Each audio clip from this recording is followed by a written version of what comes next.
एक लड़का, एक रात और एक लड़की जो सिर्फ प्यार नहीं राज भी छुपा रही थी। क्या ये सिर्फ एक वन नाइट स्टैंड था या कुछ और ज्यादा खतरनाक? कहानी शुरू होती है वॉशिंगटन डीसी के पास एक यंग और ब्यूटीफुल लड़की सेडी के साथ जो कार चला रही होती है। तभी उससे एक कॉल आता है डॉक्टर येट्स का। दोनों एक लड़की की डेथ के बारे में बात करते हैं। सेडी काफी उदास है क्योंकि वो लड़की उसके जैसे थी, same age, same job, same तरह की लोनली लाइफ। डॉक्टर येट्स उससे स्ट्रॉन्ग रहने को कहता है और प्रॉमिस करता है कि बाद में चेक करेगा। सीन शिफ्ट होता है एक नॉर्मल सा लड़का, कोल टर्नर, जो एक मार्केट स्टॉल चलाता है। अभी अभी उसका ब्रेकअप हुआ है और एडना नाम की औरत जो मार्केट में प्लांट्स बेचती है सबको बता रही होती है। जब एडना स्मोक ब्रेक पे जाती है, सेडी उसके स्टॉल पे आती है। कोल उसे नोटिस करता है, एक हॉट स्ट्रेंजर जो उसके स्टॉल पे प्लांट्स देख रही होती है। सेडी एक प्लांट चूज करती है। कोल थोड़ा मजाक करता है, तुम इसे मार दोगी। सेडी ऑफेंड हो जाती है और दोनों के बीच थोड़ा आर्ग्यूमेंट होता है। एडना वापस आके बीच बचाव करती है। सेडी $10 देती है और चली जाती है। एडना कोल को टीज करती है और कहती है उसे सेडी को बाहर ले जाना चाहिए। कोल ऑकवर्डली सेडी के पास जाता है और पूछता है कॉफी पे चले कभी। पहले सेडी मना करती है लेकिन जाते जाते रुक जाती है और कहती है ओके। दोनों एक साथ निकल जाते हैं। वो दिन भर साथ टाइम बिताते हैं। सेडी कहती है वो एक आर्ट क्यूरेटर है जो काफी ट्रैवल करती है और कोल बताता है कि वो फार्मिंग पे एक बुक लिख रहा है। सेडी अपनी लाइफ का एक इमोशनल मोमेंट शेयर करती है, कैसे वो और उसकी माँ एक राफ्ट पर देश छोड़कर आए थे। रात को बाहर जाते हैं और सेडी स्टेज पे गाना गाती है। कोल को भी बुलाती है लेकिन वो काफी नर्वस होता है।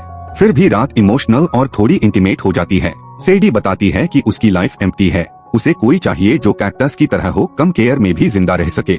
उस रात उनके बीच एक स्टीमी पैशनेट मोमेंट होता है। अगली सुबह कोल अपने पेरेंट्स और बहन मैडी को सेडी के बारे में बताता है। मैडी वार्निंग देती है डोंट मेस इट अप, लेकिन कोल श्योर होता है। लेकिन कुछ दिन बाद सेडी उसके टेक्स्ट्स का रिप्लाई नहीं करती। कोल कंफ्यूज होता है और याद आता है उसका इनहेलर सेडी के पर्स में रह गया था जिसमें GPS ट्रैकर लगा होता है। जब लोकेशन चेक करता है वो लंदन में होती है। मैडी के वार्निंग्स के बावजूद उसके पेरेंट्स उससे एनकरेज करते हैं जा सरप्राइज दे उसे। लंदन पहुंचकर कोल ट्रैकर को फॉलो करता है लेकिन एक एली में उसे किडनैप कर लिया जाता है। जब होश आता है वो एक टॉर्चर लैब में होता है जहां उसे टैक्समैन समझ के इंटेरोगेट किया जा रहा होता है। तभी सेडी आती है राइफल के साथ और सबको मार गिराती है। कोल शॉक्ड होता है तू आर्ट क्यूरेटर नहीं है। सेडी रिवील करती है she is actually a CIA agent. Escape के दौरान गन फाइट होती है। कोल को गन दी जाती है लेकिन वो सिर्फ कवर लेता है। जब वो केव से बाहर निकलते हैं पता चलता है वो काइबर पास पाकिस्तान में है। जब वो एस्केप करने ही वाले होते हैं तब लोकल सिक्योरिटी उन्हें घेर लेती है। दोनों मिलकर एक बस हाईजैक करते हैं और एक चेस शुरू होती है। बस चेस के बीच कोल अपने पुराने हाई स्कूल के रेसलिंग स्किल्स का इस्तेमाल करता है, एक एक करके सबको धूल चटा देता है। सेडी थोड़ा गुस्से में होती है, उससे लगता है कोल ने उसका पीछा किया, लेकिन कोल समझाता है मैं स्टॉकर नहीं हूँ, मैं तो सिर्फ एक रोमांटिक जेस्चर देने आया हूँ। थोड़ा और एक्शन के बाद सारे बाइकर्स और चेसिंग व्हीकल्स से छुटकारा मिल जाता है, लेकिन बस बीच रास्ते में खराब हो जाती है। सेडी डिक्लेयर करती है अब वॉक करना पड़ेगा। सीन कट होता है एक अंधेरी केव में जहां हम मिलते हैं मिशन के मास्टरमाइंड एल से। उसका टारगेट है एक पासकोड जिसके बिना एक्टिवेट नहीं हो सकता एक डेडली बायोकेमिकल वेपन एज़टेक। ये वेपन पूरे ईस्टर्न सीबोर्ड को तबाह कर सकता है। एल को लगता है कोल ही है टैक्समैन, इसलिए वो अनाउंस करता है जो भी इसे पकड़ेगा उससे मिलेगा $1 मिलियन का इनाम। दूसरी तरफ सेडी और कोल पहुंचते हैं मिनगोरा, एक लोकल सिटी जहां वो मिलते हैं मार्को से, एक पावरफुल लोकल और सेडी का फॉर्मर लवर। मार्को जैसे ही सेडी को देखता है उससे किस करता है। कोल थोड़ा जल जाता है। सेडी अपना सच बताती है वो एज़टेक के पीछे थी और कोल बस एक गलती था। सेडी मार्को से रिक्वेस्ट करती है कि वो कोल के लिए एक सेफ फ्लाइट US भेजने का अरेंजमेंट करे। मार्को मान जाता है। सेडी और मार्को का पास्ट रिवील होता है, दोनों same dangerous line of work में हैं। जाते वक्त सेडी कोल को क्लियरली कहती है डू नॉट एवर कॉल और कॉन्टैक्ट मी अगेन, लेकिन ड्रामा अभी बाकी था। मार्को को गोली लगती है, एक अननोन मैन उससे शूट कर देता है। अपने आप को इंट्रोड्यूस करता है एज सैम का ग्रैंडसन। वो कोल और सेडी को गन पॉइंट पे ले लेता है। तभी एक और मिस्टीरियस फिगर आता है द लेपर्ड और सैम को मार देता है। लेपर्ड कोल और सेडी को अपने साथ कार में ले जाता है, लेकिन राइड शुरू ही होती है कि एक तीसरा असैसिन आता है द लायन, जो लेपर्ड को मार देता है और उसका बॉडी कार से बाहर फेंक देता है। लायन अब सेडी और कोल को ड्राइव करने बोलता है, लेकिन कुछ ही देर में वो भी मर जाता है।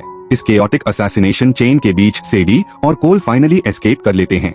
ड्राइव करते वक्त कोल रिवील करता है कि किडनैपर्स उससे किसी पासकोड के बारे में पूछ रहे थे। सेडी शॉक होती है, इसका मतलब एज़टेक तब तक एक्टिवेट नहीं हो सकता जब तक पासकोड नहीं मिलता। तभी वो कॉन्फेस करती है उसने अपनी एक कोवर्कर एडना को मारा था। क्योंकि एडना डबल एजेंट थी। फिर होता है ट्विस्ट, सेडी अचानक कोल को पंच करके बेहोश कर देती है।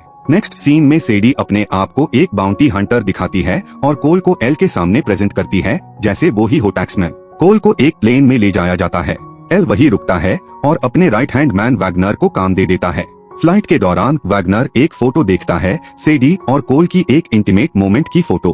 तभी सेडी रिवील करती है, मैं हूँ असली टैक्समैन, मेरे पास है पासकोड। और तभी वो एक सडन अटैक लॉन्च करती है, वैगनर को तुरंत मार देती है।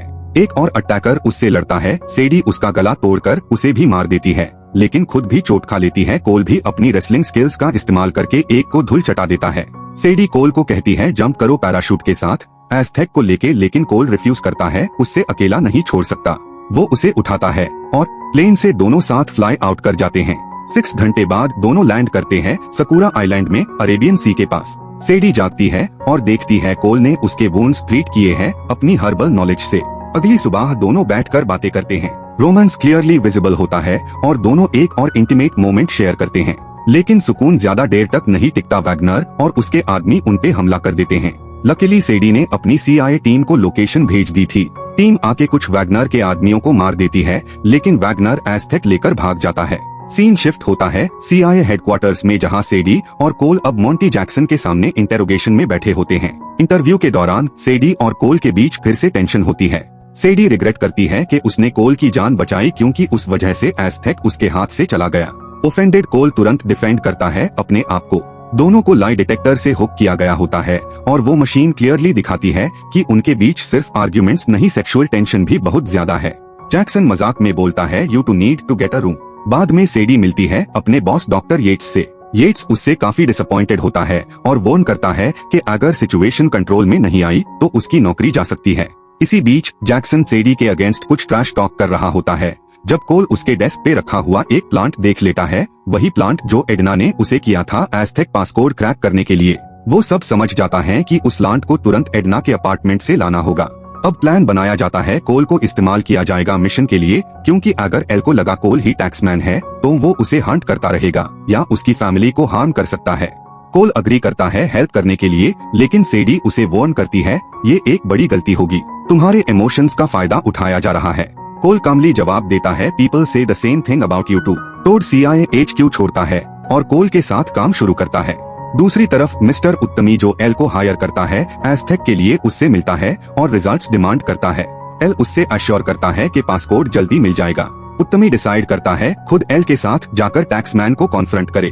अब CIA एक फाइनल प्लान बनाता है। एक शॉपिंग मॉल में ट्रैप लगाया जाता है। कोल एक टेबल पे बैठा होता है बेट बन के और CIA एजेंट्स छुपकर वॉच करते हैं, लेकिन प्लान फेल हो जाता है। एल के आदमी CIA टीम को गोली मारकर खत्म कर देते हैं। मरने से पहले जैक्सन कोल को कहता है रन, लेकिन कोल भागता नहीं। उसे यकीन होता है सेडी जरूर आएगी उसे बचाने।